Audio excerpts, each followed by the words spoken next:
thank you both for coming to sit down with the editors and the staff of the Charleston Gazette-Mail.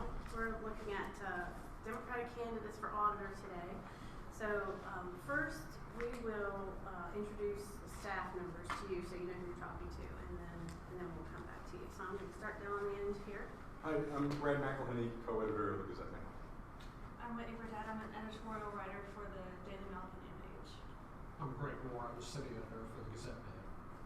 Eric here, State House reporter for the Gazette-Mail. I'm Rob Byers. I'm the co-editor of the Gazette-Mail. I'm Sia Mullins. I'm a photographer at the Gazette-Mail. And I'm Dawn Miller. I'm the Gazette Union page editor. So thanks again for coming. We have one Democratic candidate, Marianne Flansburgh, couldn't join us today. She had a schedule conflict. So what we like to do is we like to ask you, I guess I'll just say officially, we're live streaming this on the web. So first thing we like to do is ask you to introduce yourselves and then just spend a minute telling us why you're running. And then we'll do some questions and have a discussion. It's not a debate, it's just a conversation. So I think I'll start here on the right, on my right. Go ahead. Okay, thank you. Well, good afternoon. Appreciate the opportunity to be here. My name is Jason Pizzatella. I'm a lawyer, native of Fairmont, West Virginia. Spent about 6 years in various leadership roles in the Manchin and Tomlin administrations, most recently as the Governor Tomlin's acting secretary of the state's Department of Administration. Before that, I was the deputy chief of staff for about 2.5 years, and also served as the governor's liaison to the state legislature, and a short stint as acting secretary of the state's Department of Tax and Revenue. I got my start in government after just under 4 years in the private practice of law in Charleston, as the assistant state tax commissioner during the Manchin administration. After having worked as a lawyer in the Senate for several years and getting to know then Senate President Tomlin, he invited me to join his administration in the fall of 2010 and was there until mid-February of this year. It was through those leadership roles that I got to know Auditor Gaynor and really come to work closely with he and Treasurer Perdue on the OASIS project that's in the 5th year of a 5-year implementation. And I decided to run for auditor quite simply because I think I'm the most qualified candidate who can do the job well, because I think that this race, having had the same person in office for almost 25 years, provides us with an excellent opportunity to provide a fresh look with fresh young ideas to an office that really has a lot of things going on right now. I tell people on the campaign trail that it's one of the most important and one of the most consequential offices that you've probably never ever heard of, just because of all the functions that the auditor is responsible for. And my experience in leadership in government the last few years decided that this is my first run for public office. But having been around state and local government, I thought that the race for auditor, I wanted to be in it because I think I can provide the leadership as we confront the numerous challenges facing our state, from the budget to issues that the legislature is looking at and have looked at, and think that I'm the best candidate to succeed Auditor Gaynor. Okay, thank you. Thanks for having me today. My name's Robin Reiter. I'm from Shinston, West Virginia. I've got a degree in accounting. I've held several positions. Started out my career with the State Auditor's Office, was a COO for a community action agency, and am currently an accountant in a business center. I decided to run for office because I want to be a part of moving West Virginia forward. I think that I have the leadership skills and the accounting background, the auditing background to be able to do that.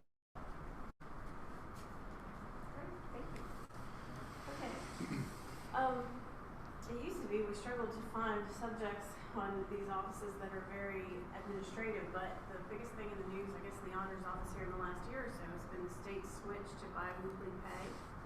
So I'd be interested to hear what both of you think about that process.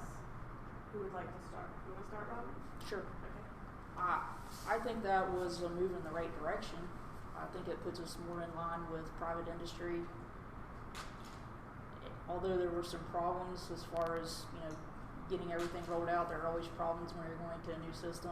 I was actually with the auditor's office when they implemented the previous Epic payroll system, and there were some bugs to work out. But I think that moving forward to the new payroll system was the right choice, and moving to the new pay schedule was absolutely correct. Yeah, I agree with Robin. I think it allowed the state to consolidate about 100 different computer applications and programs down to less than 10. And in the process, we were able to standardize our time, leave, and attendance systems for all across state government. Before, you had some employees work 35-hour work weeks, some work 37, some work 40. And Epics is in its last year of really a functionality. And we have, give or take 45,000 state employees at any given time, including higher education. And the Epic system has outlived its usefulness. And back in 2010, 2011, when the state decided to implement a consolidated ERP system, they were faced with a choice: stay with semi-monthly pay, which only a handful of states still do. Kentucky is the only surrounding state of ours that still does. Or go to bi-weekly, which is what the majority of states and over 85% of private industry pay, as Robin pointed out. So I do think that bi-weekly pay was the right choice. The Department of Administration, my old agency, was in the first wave in that transition. And so we had just under 800 employees that were part of that first wave, and people really came to love it. They came to love having a paycheck every other Friday, having it be consistent, having their time, leave, and attendance be the same system regardless of how many hours they worked.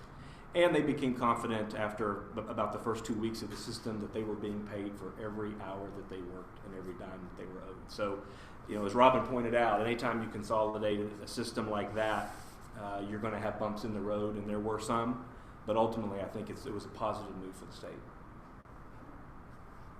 So you mentioned Glenn Gaynor. He's been in this office for almost 25 years.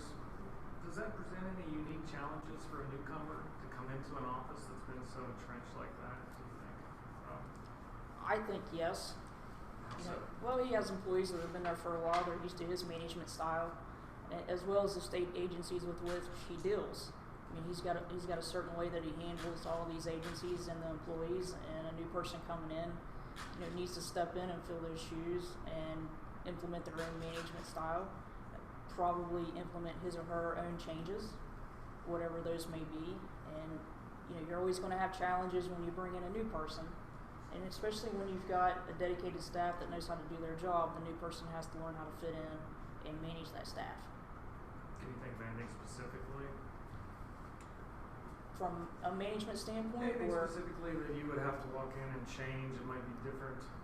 well, I mean, there are some things that I want to walk in and review and determine if we need to change some procedures. I want to look at the Chief Inspector's Division, specifically the audits that they do, the state and local governments. When I'm out talking to people, that's the biggest complaint I get, is that audits are not being done in a timely manner, or they're having to take them to an outside firm. And I don't know all the answers as to why that is. I'm assuming that it's resources, that there's not enough staff to complete all the audits that need to be done. But when you've got somebody waiting on a bond fund or whatever it may be to be audited, then that's very important to them and something that needs to be done in a timely manner. Yeah, Rob, I think it does present some unique challenges. People forget, and I've had to remind them that the 8 years prior to Glenn Gaynor III being the auditor, Glenn Gaynor II was the auditor. So it's been someone with that last name for over 30 years. He really has done a fantastic job with modernizing that office and bringing it into the 21st century, and of course, this OASIS system is part of that. But as he and I have talked, and of other people and I have talked, and I've said at the beginning, this election provides us an opportunity to really take a step forward away from the Gaynor regime, so to speak, and to look at how the office functions and how it functions within the statutory framework that's set up for it.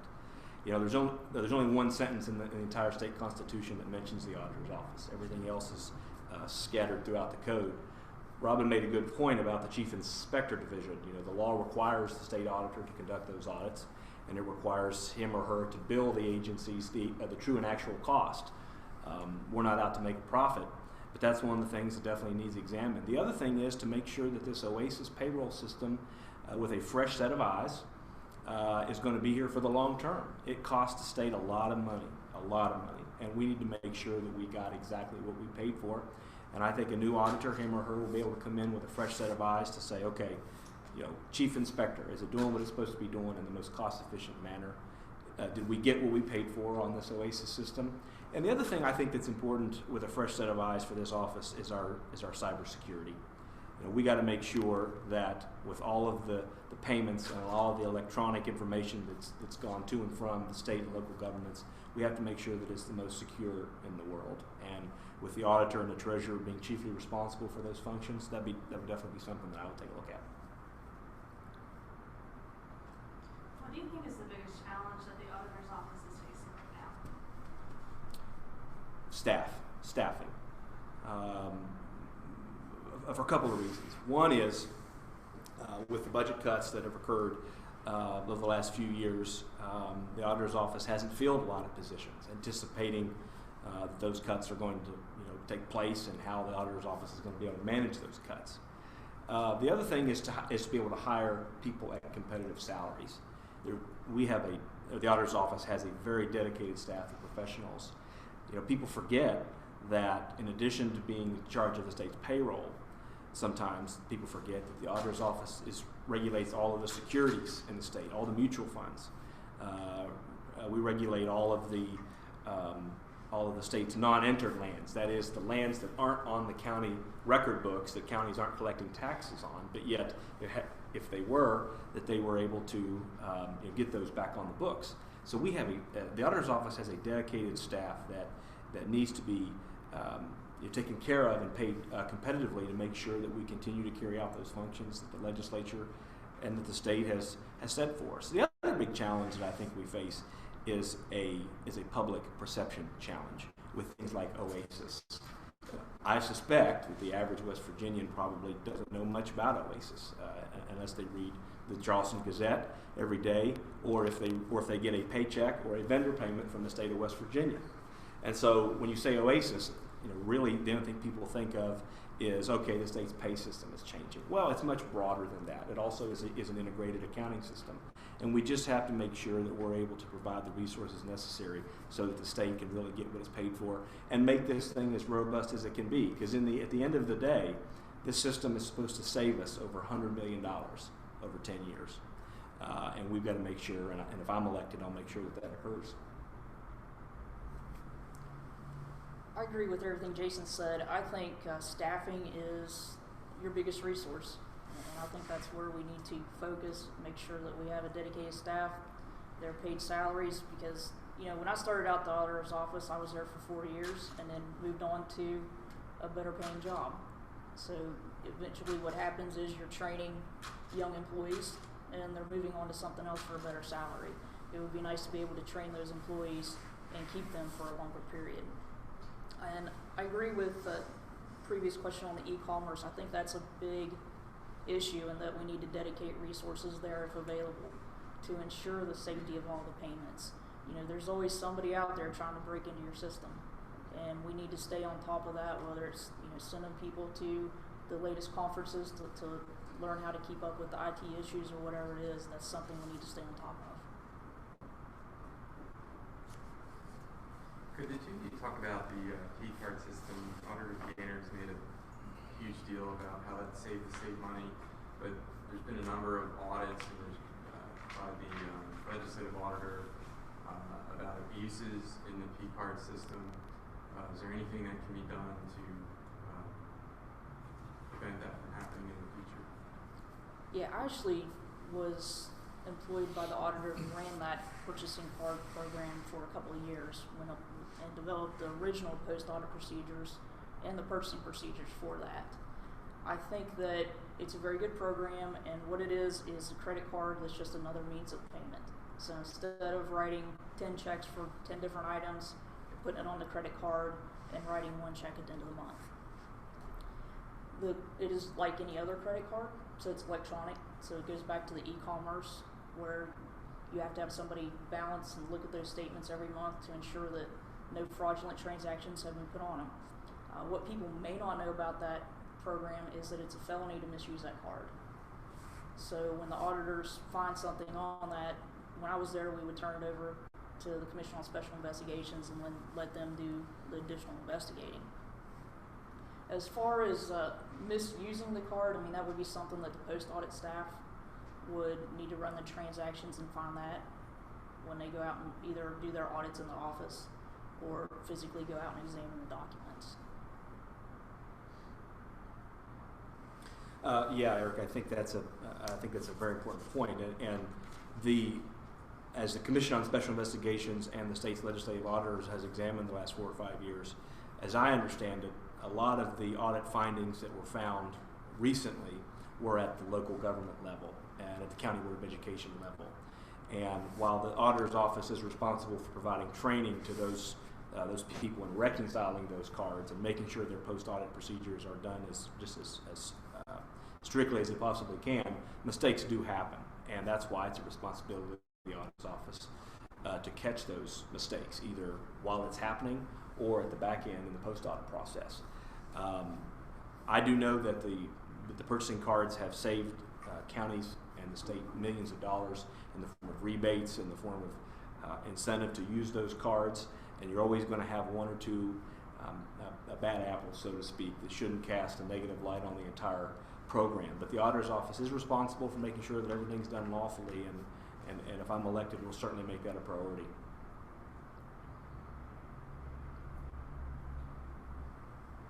Procedural question. West Virginia is going to become a right-to-work state, which I never thought I'd see in my lifetime. Procedurally, does the auditor's office collect union dues from unionized state employees? And if so, if you know the history of that, what is it, and should that continue? Yeah, that's a good question. I know that the auditor is responsible for remitting certain fees. But I don't know if certain union dues are part of those fees that he remits. As far as the implementation of the Workplace Freedom Act itself, the auditor's office wouldn't have any type of role. Right.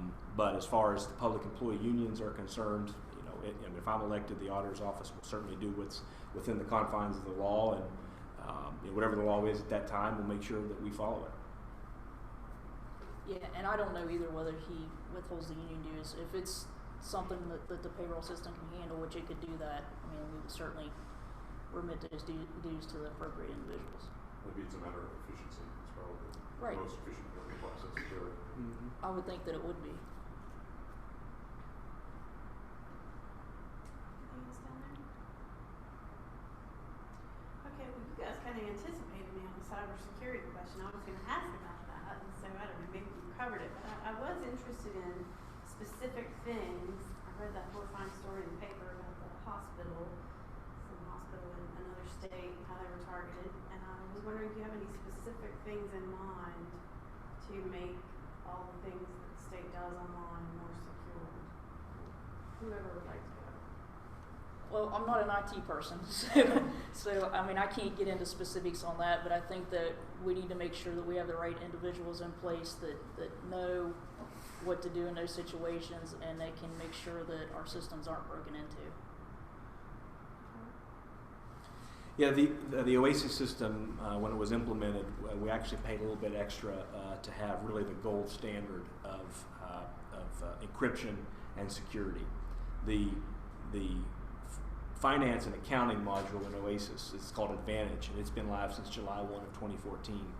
And someone in the office just a few weeks ago told me that since that time, that system has processed over 90 billion with a B, dollars in payments from the state, without one dime of it being misdirected, so to speak, because of a cybersecurity incident.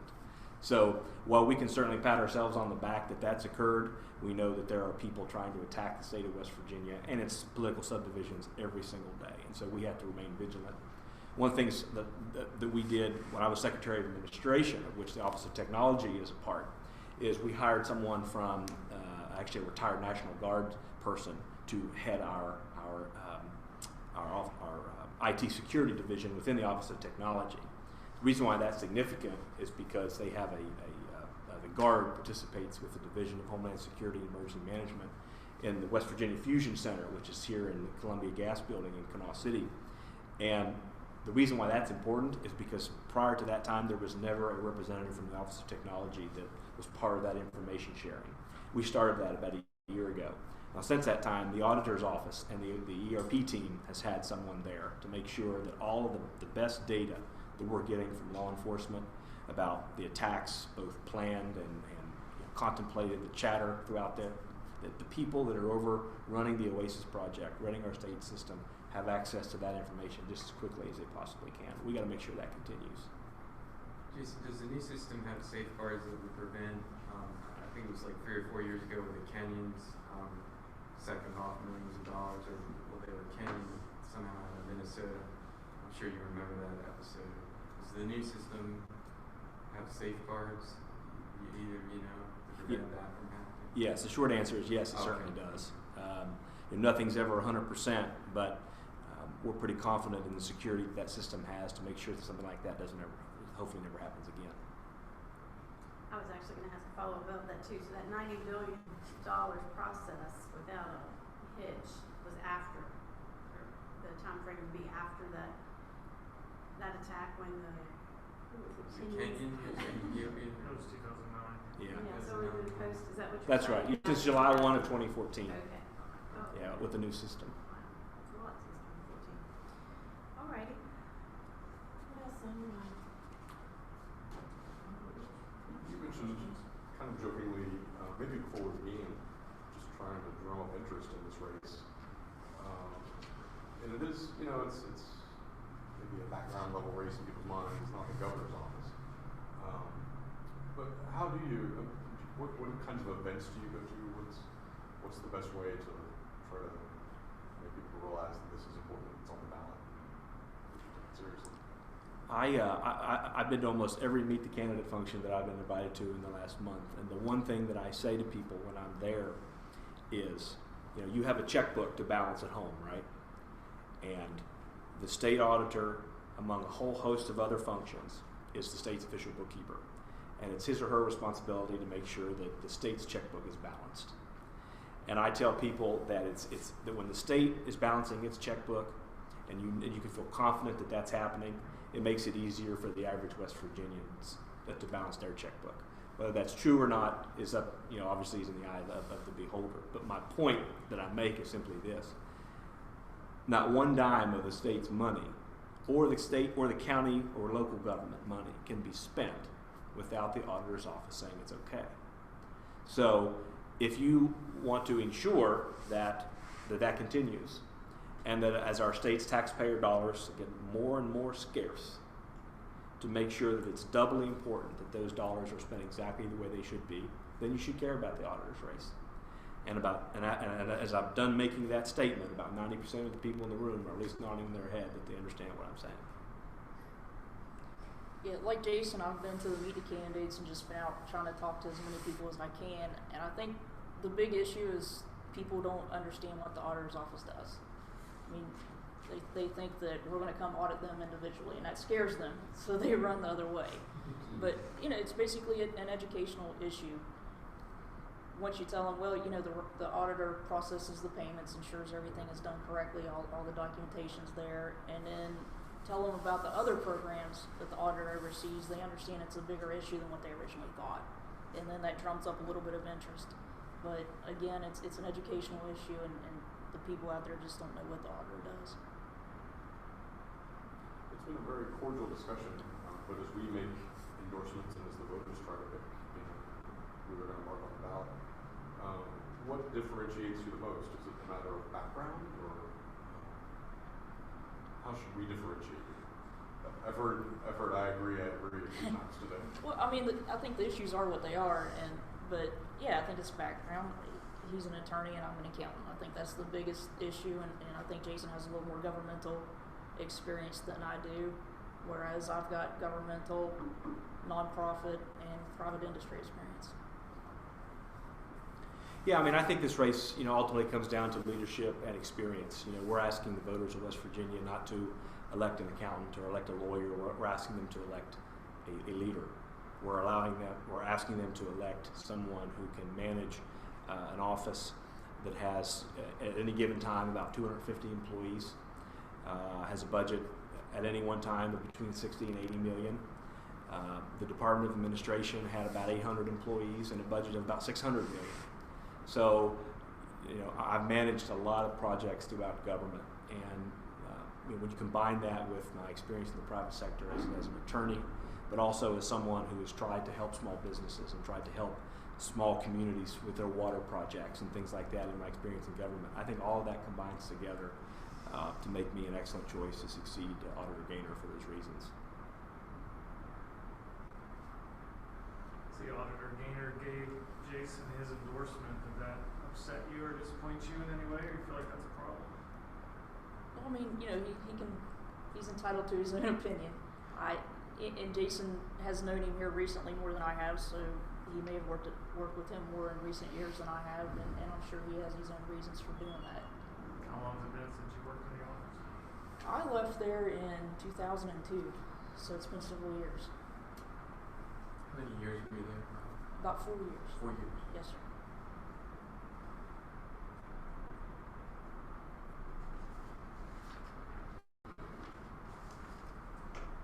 I'll just throw something out. I don't remember the exact number, but the Republican candidate in the race, J.D. McCuskey, raised a significantly larger amount of money than you guys had. I can't remember what 60,000 maybe came to mind. I can't remember where you guys were, but it was 3 or 4 times more than that. Do you anticipate that you'll be able to raise more money after the primary's over? Or, I mean, he's way out in front fundraising wise. I would like to think I would be able to, yes. We hold campaign events and get out there and talk to people and try to drum up interest. I think it's drumming up interest in the auditor's race is the key to raising these funds.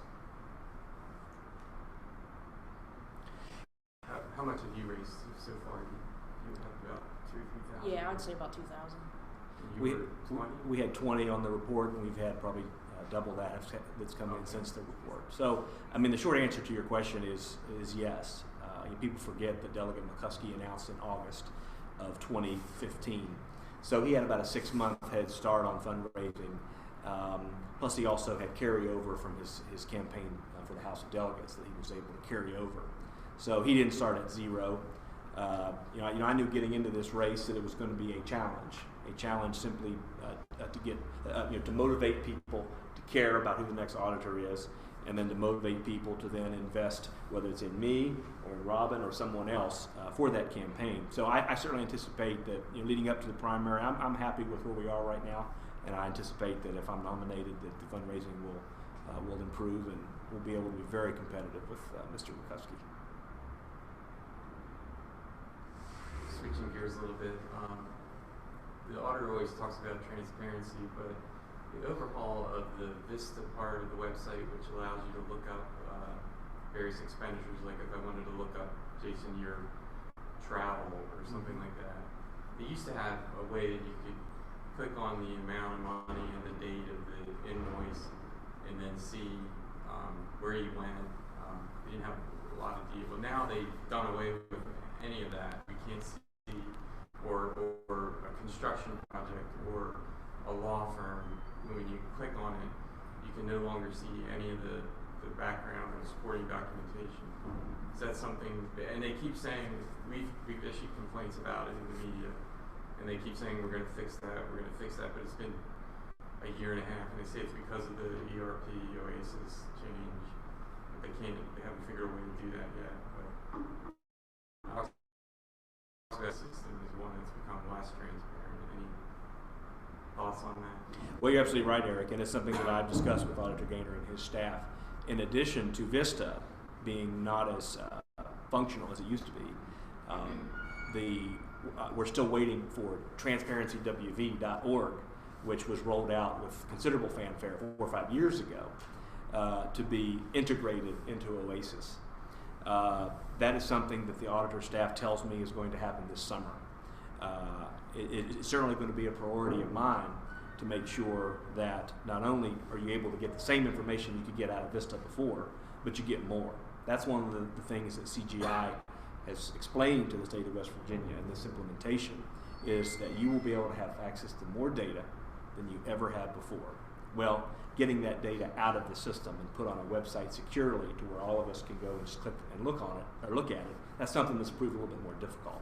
But they've told me this summer. Now, July 1st, I think, was a target date that they're hoping to relaunch not only transportationwv.org, but also the newest beta version of Vista, because you're right. With Oasis, it needs some work, and I'll certainly pay attention to it, make sure that work gets done. Yeah, I agree. We need to work toward that integration and be as transparent as possible.